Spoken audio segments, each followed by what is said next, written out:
You are listening to Climate Now. I'm James Lawler. Today, we're going to be talking about the role of the financial sector in decarbonizing the global economy.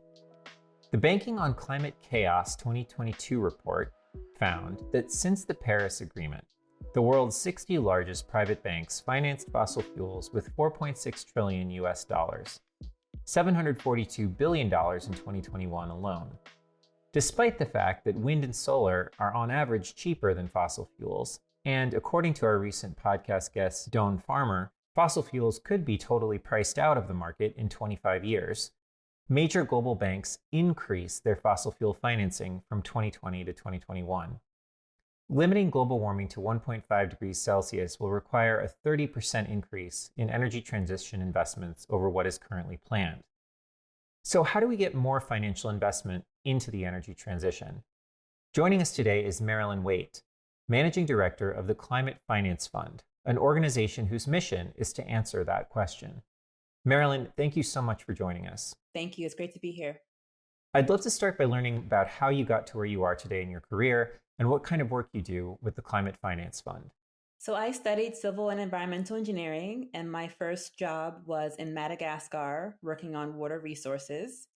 And I experienced firsthand having unreliable electricity for many months, and I shifted from water resources towards energy challenges. From there, I went to the UK to further study engineering for sustainable development. And then I went to France to really enter the energy sector, nuclear energy to begin with, and eventually renewable energy. And it was in that role, really within corporate R&D, that I figured out a lot of our troubles were less on the project management or engineering side and more on the finance and investment side. So I shifted towards finance and investment from there and went to China. I studied business further there. And then I went back to the States to enter the venture capital world. And I led a practice out of Village Capital called, clean tech, clean energy. And I decided to focus on improving energy efficiency and goods movement. So that's freight, trucking, rail, you name it. And so I did that focusing domestically in the United States. And then I met the Hewlett Foundation and joined them in January 2018 to lead the climate finance portfolio. And really the goal of the portfolio is to mobilize enough capital to solve climate change. So let's say we need $3 trillion US dollars each year in investment. We're only investing just under 700 billion US dollars. So how do we begin to plug that gap? So what we've done is carved out 75 million US dollars over 5 years to help with this problem. And about September of 2021, we transferred the portfolio over to the Climate Finance Fund that is being hosted by the European Climate Foundation, is being fully funded by the same exact budget and program out of the Hewlett Foundation. So that is the gist of where I've been in the past. And I'm skipped over many things in that introduction, but that's the gist. Probably also worth mentioning is I was also a senior fellow at Project Drawdown, and I oversaw the energy solutions there. And I think that's important because I think Drawdown has done a great job at communicating the roadmap for getting involved and being a part of the solution for solving climate change. Got it. That's very interesting. So the Climate Finance Fund is now sort of overseeing the portfolio that you mentioned earlier, and the operation is financed with 75 million over 5 years. What are the projects that you're involved in there, and what does the work look like? Right. So it's a philanthropic fund, and that means it exists to fund things, to go out and finance things. And so the work is similar to any other kind of investment manager or fund manager in that there's a portfolio. And so for each of those pools of capital, whether it's venture capital, asset management, or bank lending, there are certain initiatives and funds and projects and reports and things of that nature that are part of the portfolio to further the work along with that strategy. So at any point in a day, I could be speaking with people in China and Europe and the United States in any of those pools of capital to deliver a number of things with regards to mobilizing capital for this. How do we translate this $75 million portfolio into something that will impact the trillions? So we've created two pillars. One is innovative finance, and the second is systemic change. On the innovative finance side, you'll find anything that we can do to prove to the market that something is bankable, investable, financeable, that the market perceives as not so. For example, we have helped to capitalize a new credit union in the United States called the Clean Energy Federal Credit Union. We have participated in blended finance vehicles that bring asset managers to invest in climate solutions in emerging markets. We have supported impact first venture capital funds. So for example, we were one of the first larger checks into Prime Impact Fund, which then invest in startups whose solutions mitigate climate change at the gigaton level. The second bucket or pillar on systemic change, that consists of both industry-led initiatives and regulatory change work. So on the industry-led side, you'll find things like the Partnership for Carbon Accounting Financials, or PCAF, which is the financial industry coming together to harmonize the approach by which they measure and disclose and reduce the carbon emissions of their loans and investments. And then on the regulatory side, if you could think about, the alphabet super financial regulatory agencies in the United States, for example, you have the Federal Reserve and the OCC and the NCUA and the FDIC and the CFPB, and they each have a mandate that can be used to ensure that climate risk, opportunity, and impact are accounted for in the financial system. And so we are supporting a number of institutions, whether they be think tanks or others, that are really helping shape new ideas, new policy interventions, new ways of leveraging those mandates to really make sure the financial system is working for the real economy and working for decarbonization. I should also add that all of this, the entire strategy and the pillars, all of it has a JEDI lens or a DEI lens. So JEDI being the cooler abbreviation, justice, equity, diversity, inclusion. This is all a filter by which we do the work. And we believe that we have to have this filter in order to win on these things, because ultimately people are core to ensuring the success of this. You mentioned this new clean energy federal credit union.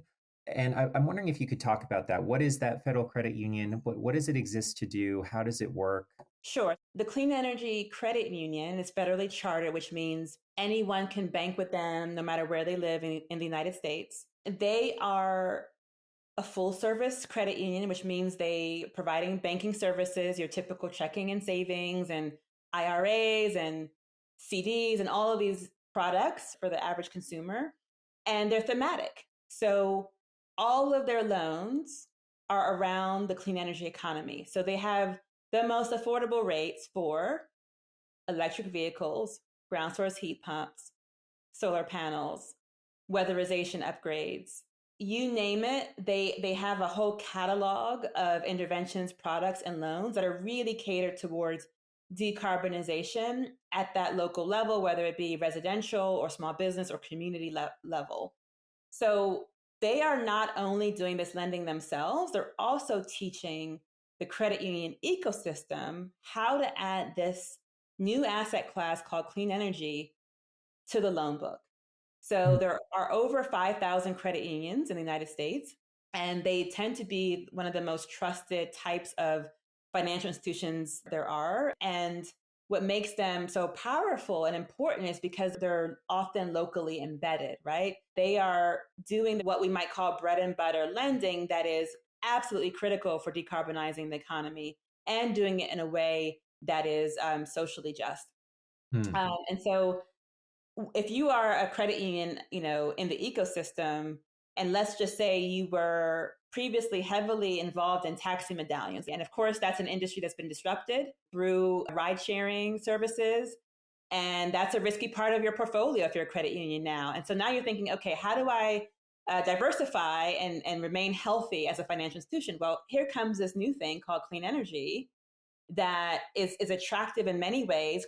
The Clean Energy Credit Union has had zero defaults since its inception, which is amazing. I mean, zero defaults.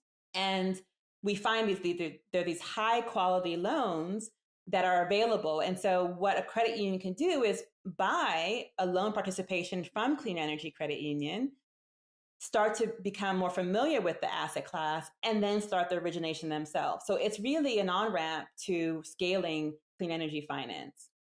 And in terms of the loans that prevail today in the clean energy space, what's the breakdown of people who are borrowing for clean energy projects right now? Is it individuals? Is it companies? Like, who's sort of the typical borrower for clean energy projects? Well, credit unions mostly serve households, so individuals or residential scale loans, whereas a lot of the banks, they tend to focus more on businesses. And how much demand among that kind of demographic, like household investments in clean energy projects, how much has that grown? So we know that there were roughly 31,000 homes in the US with solar in 2006. And in 2021, there were over 3 million. So there's clear market growth and demand. And we also know that there are over 280 credit unions in particular that are involved in green lending. And of course, the potential is many times that, with just under 6,000 credit unions being available and growing, right? So this has been an overlooked part of the ecosystem, but it is clearly the answer, or part of the answer, for scaling things like solar, EVs, ground source heat pumps, and other interventions that decarbonize at the decentralized level, which is what we need. That's really amazing. A really interesting ecosystem that really anyone can participate in, which I don't know that many people really know that. Going back to your two pillars and staying with the innovative finance pillar for a moment, you've supported a number of impact first venture capital funds. And I wonder, what does the typical VC ecosystem look like? And then what is this impact first VC ecosystem? And how does that actually work in terms of their investors? So venture capital, if you think about different pools of capital that are out there and you place them on a risk spectrum and a deal size spectrum, the venture capital grouping would be the smallest bubble, right, on the graph. So it is the least amount of capital available in the ecosystem compared to, for example, bank lending or asset management through the public markets, like through stocks and bonds. And that's partially because it is the most risky, right? It is something that takes on the most risk. It expects returns for that risk, of course, but it is very high risk in that, especially at the early stages when you are investing without very little track record, right? So we are seeing a rebirth right now of venture capital interested in what we're calling climate tech. And that's technologies that are mitigating climate change, helping us adapt to climate change, or helping us understand better climate change. What makes venture capital so important is that because it's taking on more risk, it's the only kind of capital that really can address some of the hard to abate areas like steel, cement, chemicals, like carbon dioxide removal. And so even though it's in the shortest supply, it does have an outsized impact because it can take on more risk. And what is the Climate Finance Fund's thesis when it comes to making an impact in the venture capital space? So the two things that we've done that are worth mentioning. One is, of course, helping to seed and scale a new gigaton focused fund that is not afraid of hardware and that embraces it, right? That will go and invest in startups that are solving problems or mitigating CO2 in difficult ways, right? Like the Prime Impact Fund. So that is one thing. Because a lot of capital light or software focus parts of this, which are important, they have an easier time in attracting capital, right? Because they have capital light solutions. So that's one way we are supporting. The second way is that we have helped to create this ecosystem around climate fintech. And so we supported New Energy Nexus to create this report around the landscape of climate fintech, to define it, to understand what exactly is it, how does it work in China, Europe, and the United States, What are the areas that receive the most capital, the areas that receive the least? What kinds of things do they actually solve in the real economy? And then to have a kind of a pilot accelerator focusing on climate fintech. And so they ran an accelerator in partnership with Barclays and MasterCard and Dichotomy and Patch. And they were able to award non-dilutive capital to 4 startups in climate fintech, including a startup called Accountable in the US, so ECOUNTABL, that helps bring transparency to users in their transactions. It's an app where you can actually see, this product A versus this product B, or this coffee shop A versus coffee shop B. This one is actually more aligned with climate action or more aligned with the values that I've chosen. And so let me further support this one and start to send those feedback messages to the laggards in the system as well. And so that's an example. Also supported a neo-bank in France called Green Got, which is similar to Aspiration in the United States in that they're a fossil fuel-free fintech company that's serving as a bank with banking services. And so this ecosystem of climate fintech is important because kind of similar to the energy sector, where the energy sector is full of incumbents and difficult to disrupt, but we have to have a disruption, right, in order to decarbonize. So we had to have wind and solar and geothermal and all of these micro scale hydro or in-stream hydro come in and disrupt. And without that, we probably would not have seen the market uptake that we have. And we probably need to have more of it to go even further, because inertia is a hell of a thing, right? Inertia is there, and there's very little motivation for an incumbent to change course. So you have to have that disruption from the outside. The same thing with financial services. It's also, like energy, a big incumbent, right? And there's very little motivation to change anything or to do anything differently or better, including financing less of the bad stuff and more of the good stuff, unless there's that disruption. So climate fintech plays a very important role in being a disruptor that can actually drive capital away from dirty energy towards clean energy. And if you look at the whole drawdown set of solutions, away from all of those activities that produce greenhouse gases towards those that actually mitigate. Yeah. And I think maybe that's a segue toward a fascinating report called Banking on Climate Chaos, which essentially details the large private banks' investments in fossil fuels. This essentially represents the inertia that climate and clean technology financing is potentially up against. But if you wouldn't mind describing sort of the scale of this inertial force in terms of financing fossil fuels and how we might change this picture. Yes, so calling this one inertia would be giving them too much credit, I think. So the Banking on Climate Chaos report, which is an annual report by a coalition of civil society organizations or non-governmental organizations, is really important in that they track and report the fossil fuel financing of the largest 60 banks in the world. And they also have a typology of the kind of fossil fuel as well. So, right, that the tar sands and the Arctic drilling and all the things in enough granular detail.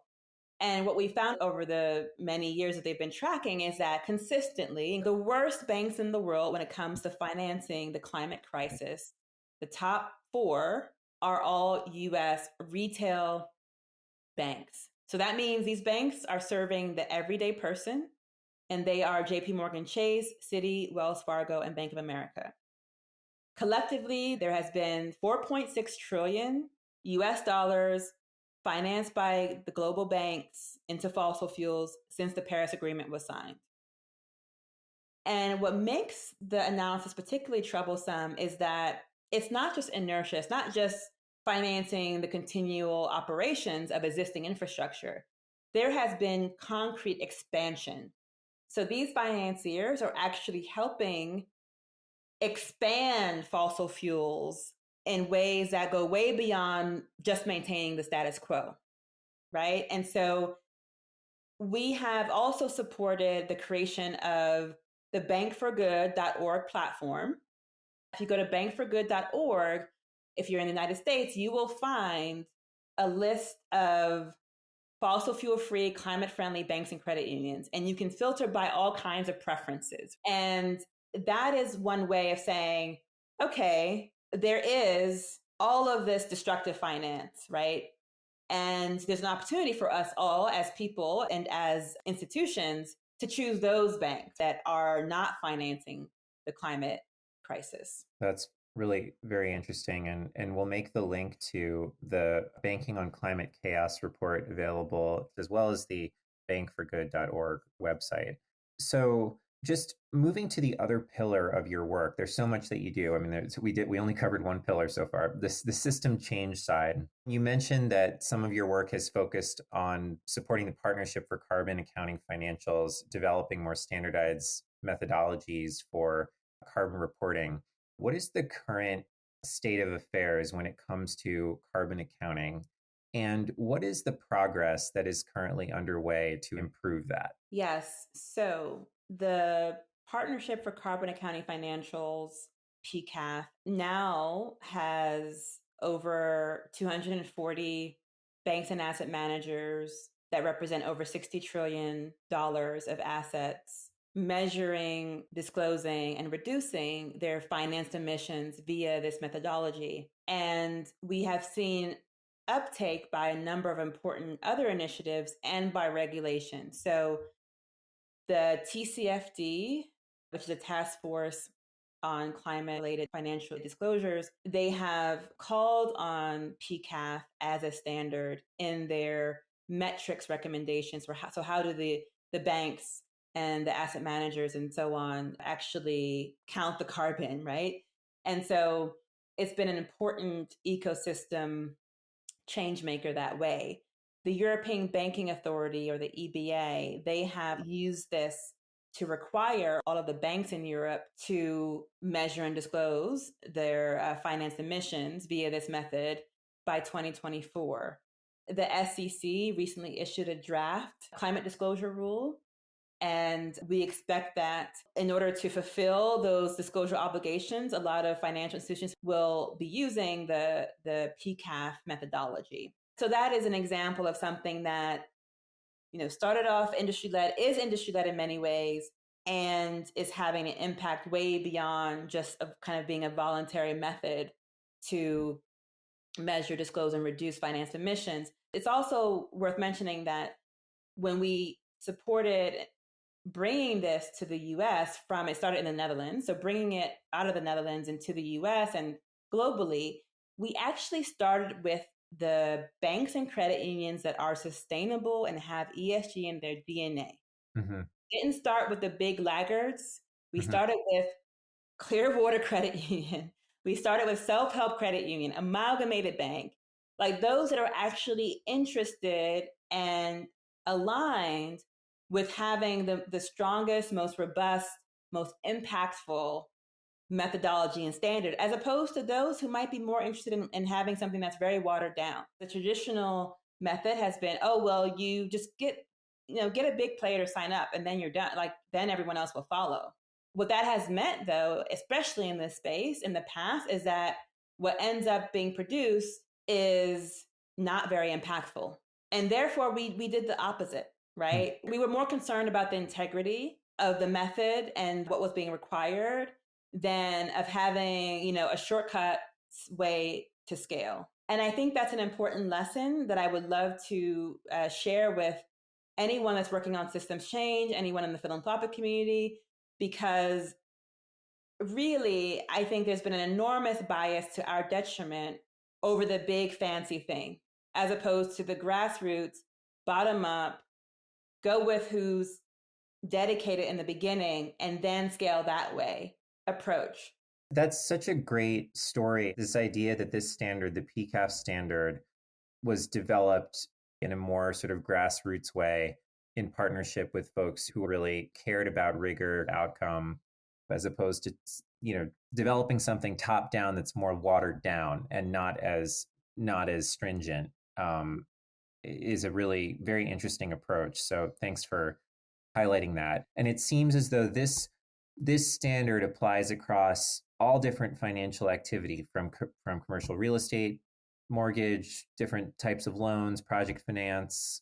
and is really sort of a comprehensive standard that we might expect financial institutions to adopt as these SEC rules come into effect. Right. If you go on the PCAF website, which is carbonaccountingfinancials.com, you can already see the institutions taking action, and you can filter by the region. So you can choose North America, and you will see, there's a $10 trillion asset manager, right? You'll see the scale.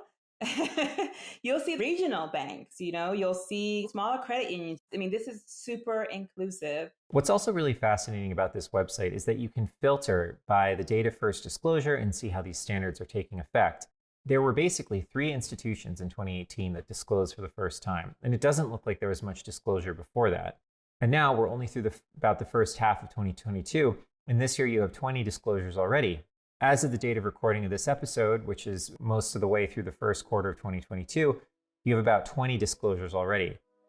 It feels as if the writing's on the wall here, like if you're not disclosing already, you better jump on that bandwagon because it's going to be something that everyone's going to have to do pretty quickly. But what do you think the effect of this will be, Marilyn? How do you think this will impact investment in fossil fuels and so forth? So I think it motivates better behavior, and meaning less carbon intensive financing and more green lending, green financing. But I don't think that alone will get us where we need to go, right? So it's like an important basis. When I first started this work, I had just assumed we already had this data. Right. It just seemed so basic, right? But we didn't. We're so behind. This should have been done decades ago. Just we weren't paying attention to the engine behind the entire economy. That was Marilyn Waite, whose work with the Climate Finance Fund is greening the financial sector from the system scale down to individual bankers. Marilyn is also the author of the book Sustainability at Work: Careers That Make a Difference. You can find a link to more details about her book, as well as links to the Banking on Climate Chaos report, bankforgood.org, and the PCAF website at climatenow.com. You can also listen to our other interviews, watch our videos, or sign up for our newsletter. Climate Now is made possible in part by our science partners like the Livermore Lab Foundation. The Livermore Lab Foundation supports climate research and carbon cleanup initiatives at the Lawrence Livermore National Lab, which is a Department of Energy applied science and research facility. More information on the Foundation's climate work can be found at livermorelabfoundation.org.